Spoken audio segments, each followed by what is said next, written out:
tribulação produz a perseverança. A perseverança produz a virtude comprovada. A virtude comprovada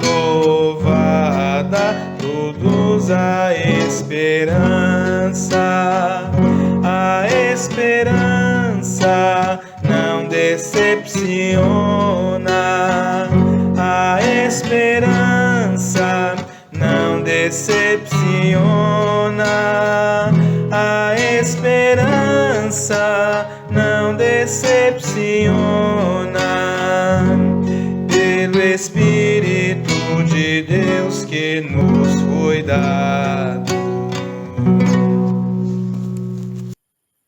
Irmãos e irmãs, paz e bem, iniciemos nossa reflexão em nome do Pai, do Filho e do Espírito Santo. Amém.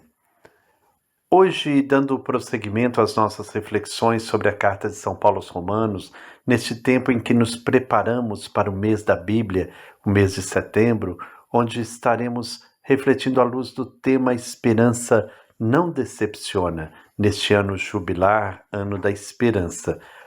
Hoje, ao iniciar o capítulo 13, Paulo traz para nós um dos temas mais espinhosos da sua carta, que fala das relações da comunidade com o poder político.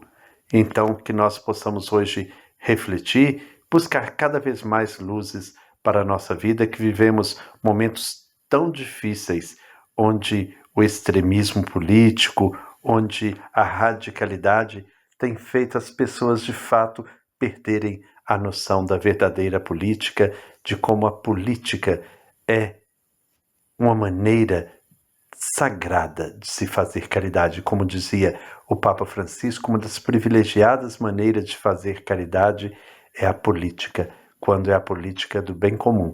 Então o poder político deve estar sempre a serviço da vida. Vamos iniciar fazendo a nossa oração.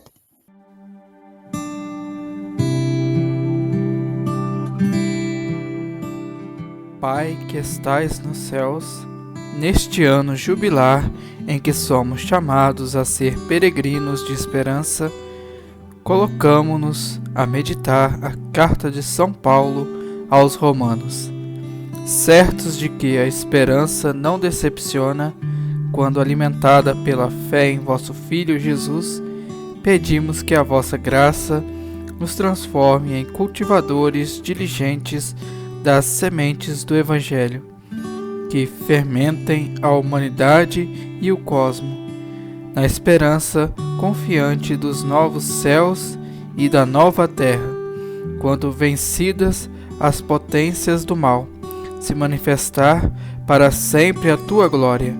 Que esse tempo de meditação bíblica reavive em nós, peregrinos de esperança, o desejo dos bens celestes e derrame sobre o mundo inteiro a alegria e a paz do nosso Redentor. A ti, Deus bendito na eternidade, louvor e glória pelos séculos dos séculos. Amém.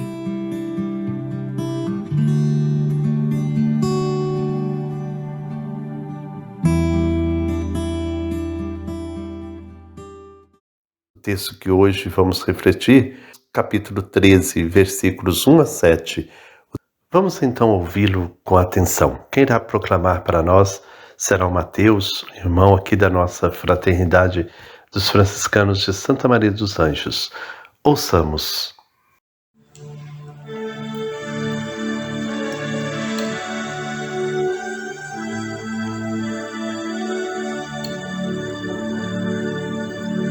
Se eu não tiver amor, eu nada sou, Senhor. Se eu não tiver amor, eu nada sou, Senhor. O amor é compassivo, o amor é servição, o amor não tem inveja, o amor não busca o mal. Se eu não tiver amor, eu nada sou, Senhor. Se eu não tiver amor, eu nada sou, Senhor.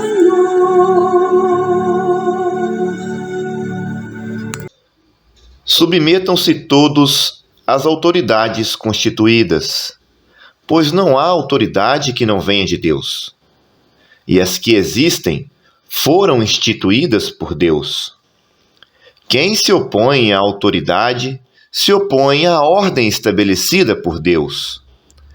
Aqueles que se opõem atraem sobre si a condenação. Na verdade, os que governam não devem ser temidos quando se faz o bem, mas quando se faz o mal. Se você não quer ter medo da autoridade, faça o bem, e ela o elogiará. A autoridade é um instrumento de Deus para o bem de você. Mas, se você pratica o mal, tema, pois não é à toa que a autoridade usa a espada. Quando castiga, ela está a serviço de Deus, para manifestar a ira dele contra o malfeitor. Por isso, é preciso submeter-se, não só por medo do castigo, mas também por dever de consciência. É também por isso que vocês pagam impostos, pois os que têm esse encargo são funcionários de Deus. Deem a cada um o que lhe é devido, o imposto e a taxa, a quem vocês devem imposto e taxa, o temor a quem vocês devem temor, a honra a quem vocês devem honra. O poder pertence exclusivamente a Deus. Esta é uma característica do Antigo Testamento. O povo de Deus sempre se orientou por esse princípio e conheceu tempos em que isso gerou fraternidade e partilha, na época das tribos, antes da monarquia. E conheceu também períodos em que o poder concentrado nas mãos de uma pessoa gerou escravidão, exílio e morte, sobretudo no tempo da monarquia. Para o povo da Bíblia, o poder pertence exclusivamente a Deus. E, paradoxalmente, Deus não usa esse poder, ou, se quisermos, o usa de modo radicalmente diferente daquilo que costumamos ver em nossa sociedade. São muitos os textos do Antigo Testamento que falam do poder como propriedade exclusiva de Deus. Começamos com Salmo 62. Trata-se de uma oração individual de confiança que encerra uma profissão de fé. Deus falou uma vez e 2 vezes eu escutei. A Deus pertence o poder e a ti, Senhor, pertence o amor, porque tu pagas a cada um conforme as suas obras. Além de apresentar o fundamento e a fonte do poder, o Salmo associa para sempre ao amor. Poder é o mesmo que amar. No livro dos Provérbios, capítulo 8, versículos 15 e 16, há um texto muito interessante.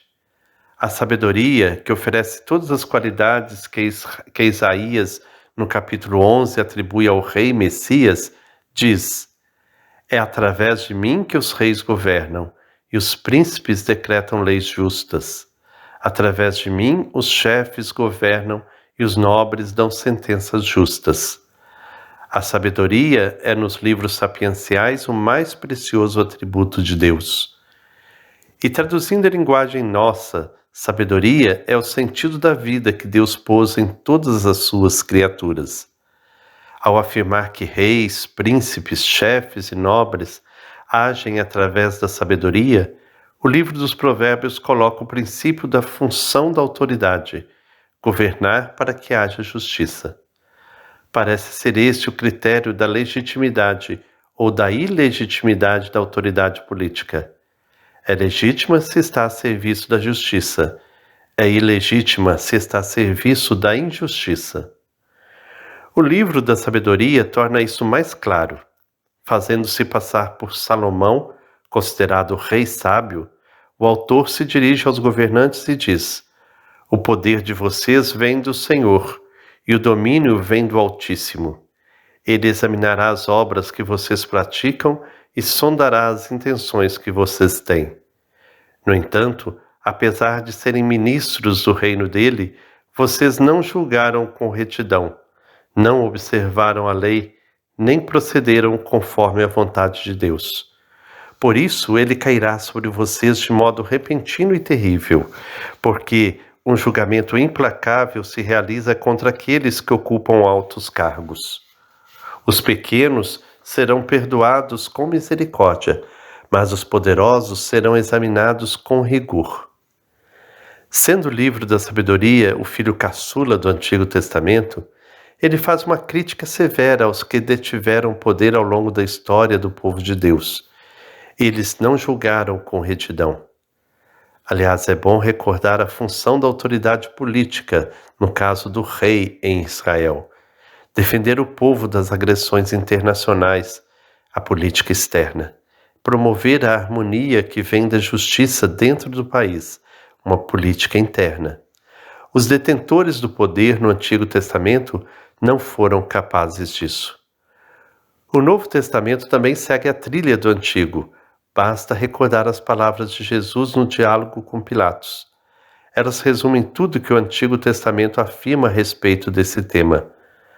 Você não teria nenhuma autoridade sobre mim se ela não lhe fosse dada por Deus. Está em João capítulo 19, versículo 11. Sintetizando esse item, podemos então afirmar: o poder pertence exclusivamente a Deus. Este, quando delega, o faz para que as pessoas investidas de poder o exerçam para a justiça e para a defesa da vida do povo. Parece ser esse o princípio que norteia o pensamento de Paulo neste texto que ouvimos hoje. Permanecendo em nível de princípio, sem descer ao contexto histórico, percebemos que Paulo se orienta por um princípio geral bem conhecido em todo o Antigo Testamento. No texto que nos interessa, vale a pena ressaltar o que ele diz: não há autoridade que não venha de Deus, e as que existem foram instituídas por Deus. Quem se opõe à autoridade se opõe à ordem estabelecida por Deus. Amanhã, então, nós veremos o contexto desta carta de Paulo, como que ele fala para nós nosso tempo. Não podemos tomar conclusões precipitadas. Vamos meditar durante alguns dias este mesmo texto.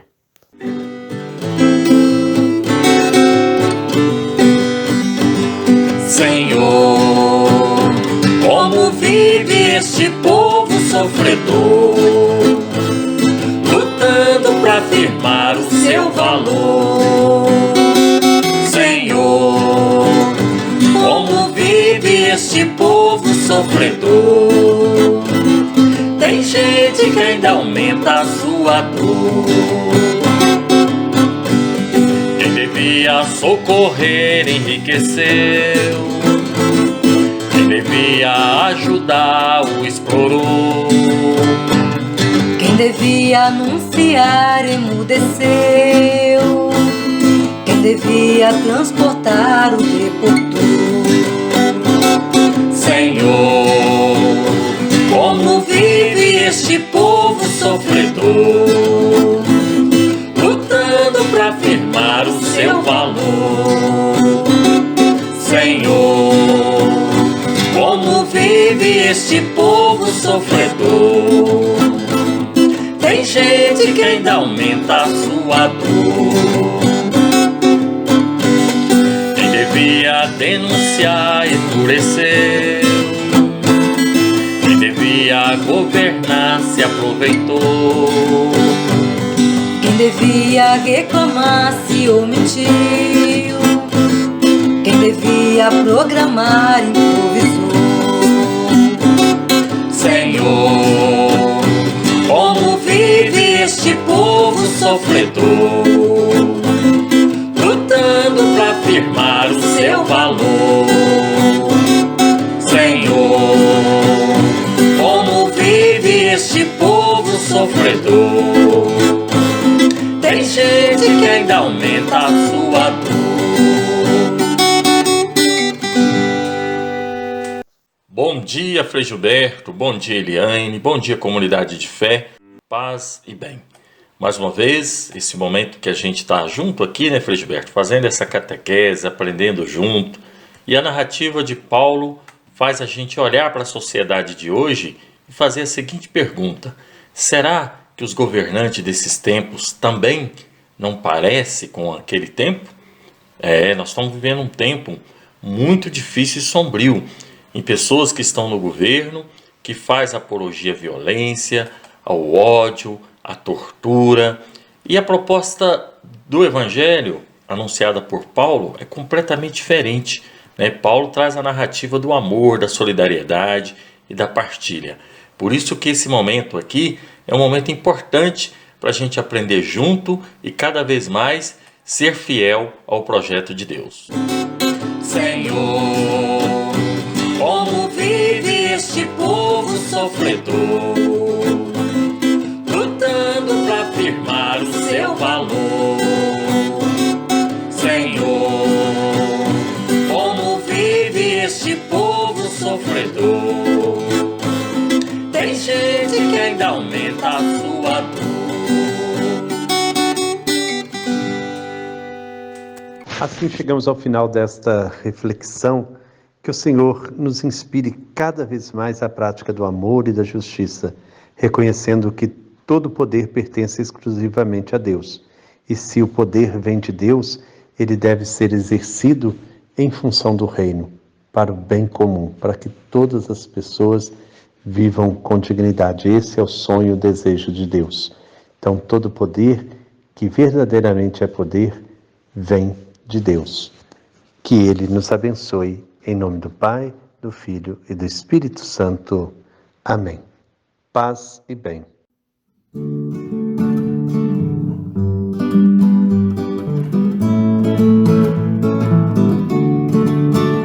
A Bíblia é a palavra de Deus, semeada no meio do povo, que cresceu e nos transformou, ensinando-nos a viver um mundo novo. A Bíblia é a palavra de Deus, semeada no meio do povo, que cresceu e nos transformou, ensinando-nos a viver